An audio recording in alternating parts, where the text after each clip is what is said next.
잡고서 함께 하나님의 말씀을 나누도록 하겠습니다. 여러분들께서는 찬양을 좋아하십니까? 아마 이 자리에 계신 분들 모두가 다 찬양을 좋아하실 것이라 생각을 합니다. 제가 앞에서 여러분들 찬양하는 모습을 보았는데요, 참 어린아이와 같이 그렇게 찬양하시는 모습을 보면서 우리 성도님들께서 참 이 찬양을 좋아하신다, 그런 생각을 제가 가지게 되었습니다. 저 역시 어려서부터 이 찬양하는 것을 참 좋아했는데요, 이 찬양이 너무 좋아서 이 교회 차에 타기만 하면 친구들과 함께 이 찬양을 불렀었고요. 또 성가대와 이 찬양팀에 들어가서 이 시간 가는 줄 모른 채 이 찬양 연습을 하기도 했었습니다. 지금도 그렇지만 제가 어릴 적에 좋은 가요들이 많았었습니다.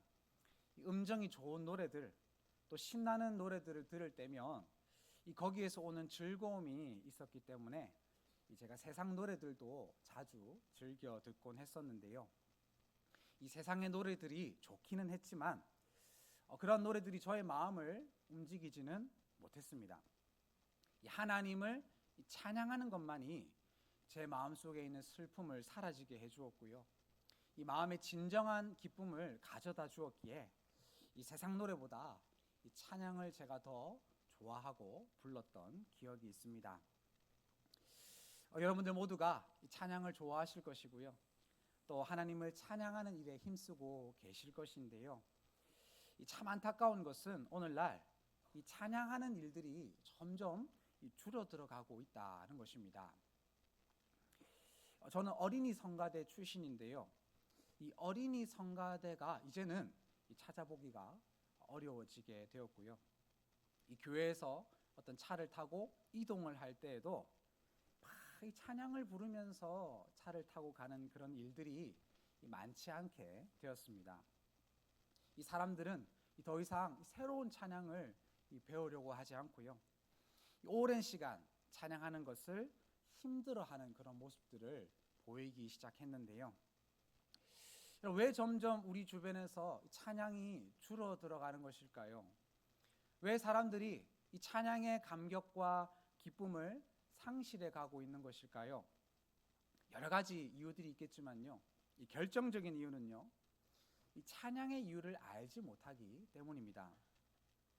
이 사람들은 점점 내 기분에 따라서 찬양을 부르려고 하고요, 이 찬양의 멜로디가 얼마나 좋은지, 이 박자가 얼마나 신나는지에 따라 찬양을 부르려고 하는데요, 우리의 어떤 감정, 이 찬양의 멜로디와 박자, 이 악기의 유무와 같은 것들은 찬양의 이유가 될 수 없습니다. 이 찬양이라고 하는 것은 하나님께 드리는 것이고 하나님이 받으시는 것이 찬양이기 때문에 우리는 찬양의 이유를 하나님이 아닌 다른 것에서 찾으려고 하여서는 안 됩니다. 우리의 찬양을 받으시는 하나님에게서 이 찬양의 이유를 찾아야 찬양을 계속하게 되고 이 찬양의 감격과 기쁨을 회복하게 된다고 하는 것입니다. 오늘 본문에서 우리는 이 마리아의 찬가를 보게 되는데요, 이 말씀을 통해 이 찬양의 이유를 깨닫는 것으로 이 찬양이 주는 감격과 기쁨을 회복하시고 우리 하나님께 진정한 찬양을 올려드리시게 되는 저와 여러분들 되시기를 바랍니다. 오늘 말씀을 통해 이 찬양의 이유 세 가지를 함께 살펴보고자 하는데요, 먼저 우리가 하나님을 찬양해야 하는 첫 번째 이유는요, 하나님께서 우리를 돌보시기 때문입니다.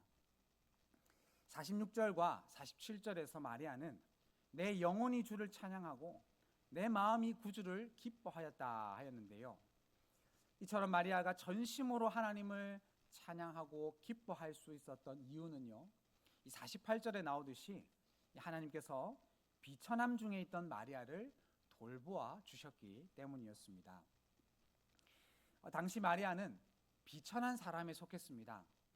이 고대에서 여자는 이 사람의 숫자에 들지 못할 만큼 소외당하는 존재였기에 이 마리아는 여성이라는 이유만으로도 소외를 당해야 했었고요, 또 마리아의 남편인 요셉은 이 서민층에 속하는 목수였기 때문에 이 목수의 아내인 마리아 역시 이 서민층에 속한 사람이 될 수밖에 없었습니다. 이처럼 무엇 하나 내세울 것이 없었던 여인, 힘없고 비천한 여인이 바로 마리아였는데요. 하나님께서 메시아이신 예수님을 성령으로 잉태하여 낳는다고 하는 이 구원의 사역에 마리아를 참여하게 해주셨고요. 또 엘리사벳의 예언을 통해서 이 마리아에게 하신 약속이 반드시 이루어지게 될 것을 말씀해 주셨습니다. 이제까지 그저 그런 인생, 이 비천한 인생을 살아갈 수밖에 없었던 마리아였지만 하나님께서 마리아에게 찾아와 주시고 그녀를 돌보아 주셨기에 마리아가 전심으로 하나님을 기뻐하고 찬양할 수가 있었다고 하는 것입니다. 성경에서 우리는 비천한 자들을 돌보아 주시는 하나님의 모습을 볼 수가 있는데요. 이 아담과 하와가 선악과를 따먹고 이 비천함에 이르게 되었을 때에 하나님께서는 아담과 하와를 이 비천함 중에 내버려 두지 않으셨습니다. 친히 가죽옷을 지어 입혀 주심으로 저들의 부끄러움을 가리워 주셨고요.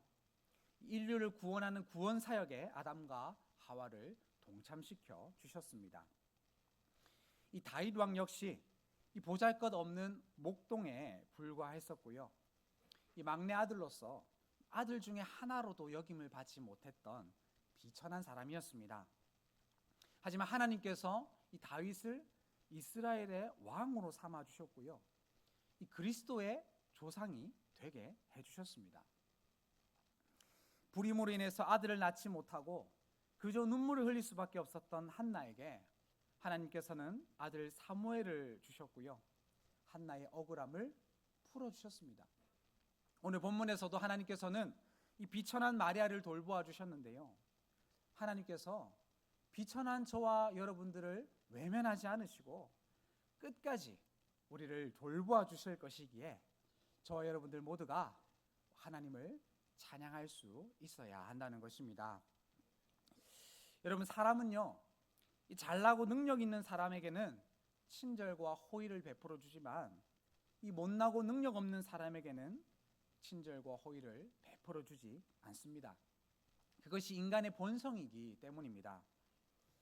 아무리 가까운 가족이라 할지라도 또 친한 친구라 할지라도 비천에 처한 사람을 끝까지 돌보아 줄 수는 없습니다. 그것이 인간의 한계이기 때문입니다. 우리가 비천에 처하게 되었을 때 사람들은요, 우리를 외면할 것입니다.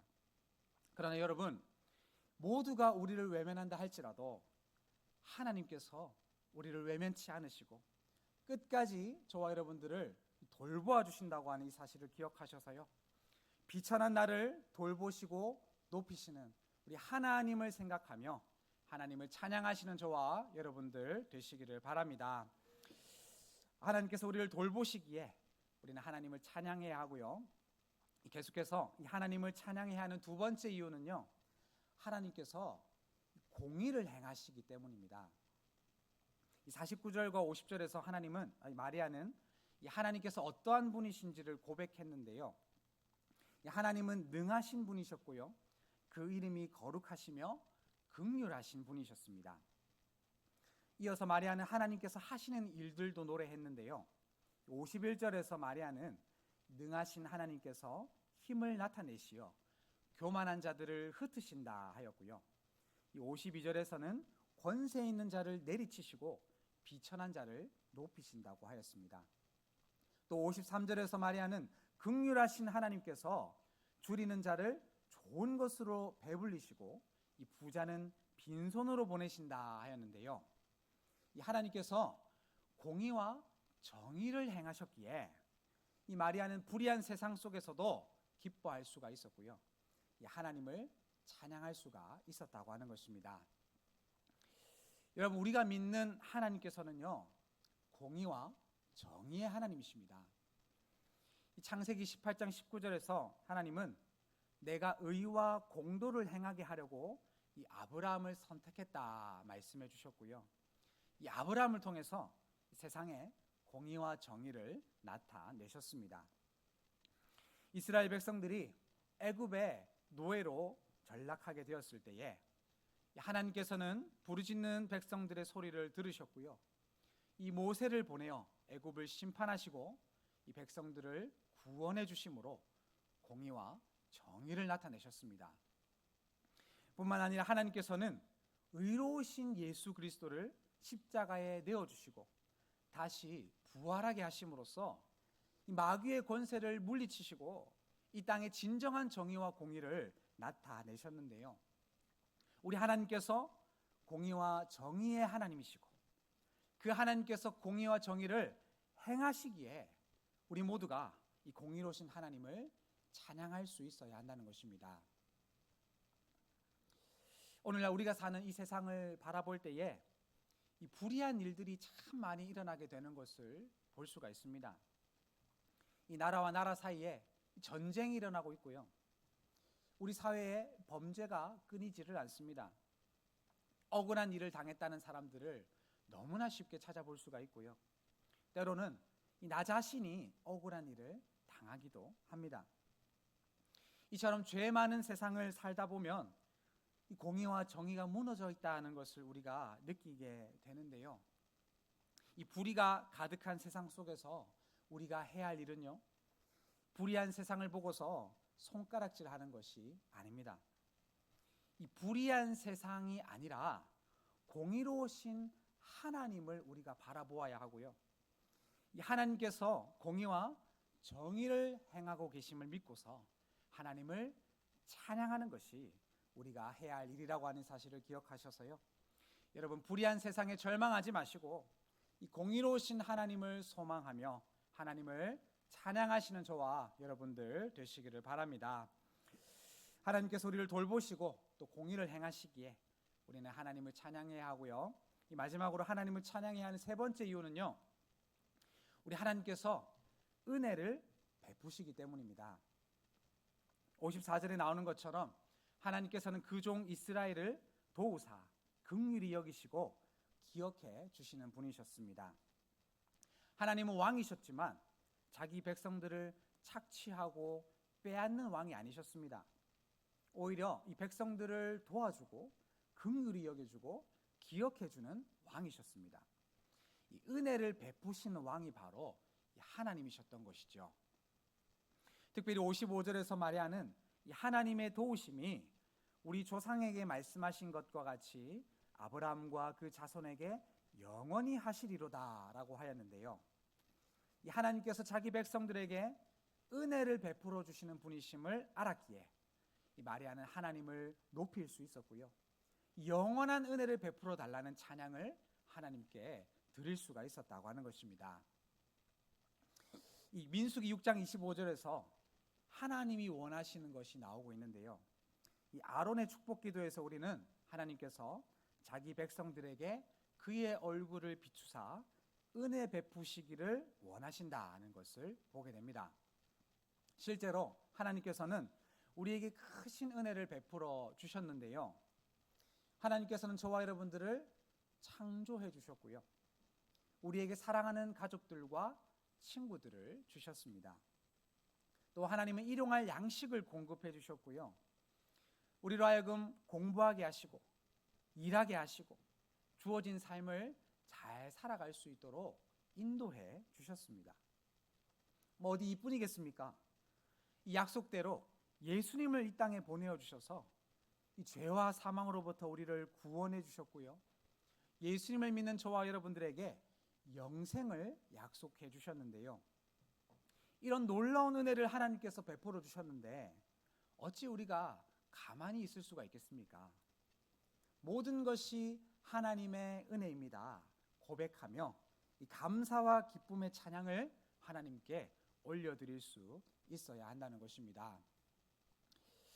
여러분, 오늘날 우리가 찬양하지 못하는 이유는요, 하나님의 은혜를 기억하지 못하기 때문입니다. 모든 것이 하나님의 은혜인데 그 은혜를 은혜로 여기지 않고 이 당연한 것으로 여기니 감사와 찬양의 말들은 줄어가게 되고 불평과 원망의 말들이 점점 늘어나게 되는데요. 바라옵기는 여러분, 하나님께서 베풀어 주신 은혜를 망각하지 마시고요. 하나님이 주신 은혜를 값싼 은혜로 여기지 마시기를 바랍니다. 우리가 하나님의 은혜를 받았음에도 불구하고 그 은혜를 기억하지 못한다고 한다면요, 우리의 입술에서는 이 찬양이 나오지 못할 것이고요, 원망과 불평만이 나오게 될 것입니다. 그러나 말씀을 통해서 우리가 하나님께서 베풀어 주신 그 은혜를 기억한다고 한다면요, 어떠한 상황 속에서도 우리가 하나님을 찬양하게 된다고 하는 이 사실을 기억하셔서요, 이 마리아와 같이 하나님의 은혜를 기억하는 것으로 하나님께 감사와 기쁨의 찬양을 올려드리시는 저와 여러분들이 되시기를 바랍니다. 말씀 맺겠습니다. 여러분, 우리가 어떤 일을 제대로 하려고 한다면요, 그 일을 해야 하는 진짜 이유를 알아야 합니다.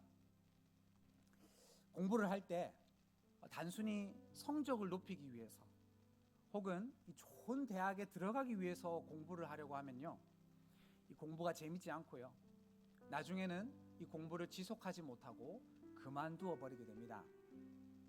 왜 공부해야 하는지, 왜 배워야 하는지를 바로 알아야 제대로 된 공부를 할 수가 있다는 것이죠. 운동이나 일도 그렇습니다. 단순히 살 빼기 위해서 운동하고 단순히 돈을 벌기 위해서 일하려고 하면요, 그 잘할 수가 없습니다. 오래 할 수도 없습니다. 왜 운동을 해야 하는지, 왜 열심히 일해야 하는지를 명확하게 알고 있어야 그것들을 제대로 지속적으로 하게 된다는 것입니다. 우리가 찬양을 할 때에도요, 찬양의 이유를 제대로 알고 있어야 진정한 찬양을 하게 되고 또 영원토록 우리가 찬양을 하게 될 것인데요, 오늘 본문에 나왔던 마리아 그리고 성경에 나오는 인물들이 하나님을 찬양했던 결정적인 이유는요, 바로 하나님이었습니다. 이들은요, 어떤 좋은 일이 있어서 혹은 어떤 도움이 필요해서 하나님을 찬양했던 것이 아니었습니다. 자신의 어떤 감정과 주어진 상황에 따라서 찬양했던 것도 아니었습니다. 하나님이 함께 하시기 때문에, 하나님이 어떠한 분이신지를 알고 있었기 때문에 이들 모두가 진심으로 하나님을 찬양할 수가 있었다고 하는 것입니다. 사랑하는 여러분, 우리가 하나님이 아닌 다른 것에서 찬양의 이유를 찾으려고 한다면요, 찬양의 감격과 기쁨이 점점 사라지게 될 것이고요, 우리의 찬양은 더 이상 찬양이 될 수 없을 것입니다. 하지만 말씀을 통해서 찬양의 이유가 바로 하나님이시라고 하는 사실을 우리가 깨닫는다고 한다면요, 잃어버린 찬양의 감격과 기쁨이 다시 회복되어지게 될 것이고요, 하나님께 이 진정한 찬양을 올려드릴 수 있게 된다고 하는 이 사실을 꼭 기억하셔서요, 이 찬양의 이유가 되시는 하나님을 바로 알고서 한평생 우리 하나님을 찬양하기에 힘쓰시는 저와 여러분들 되시기를 주님의 이름으로 축복합니다. 아멘.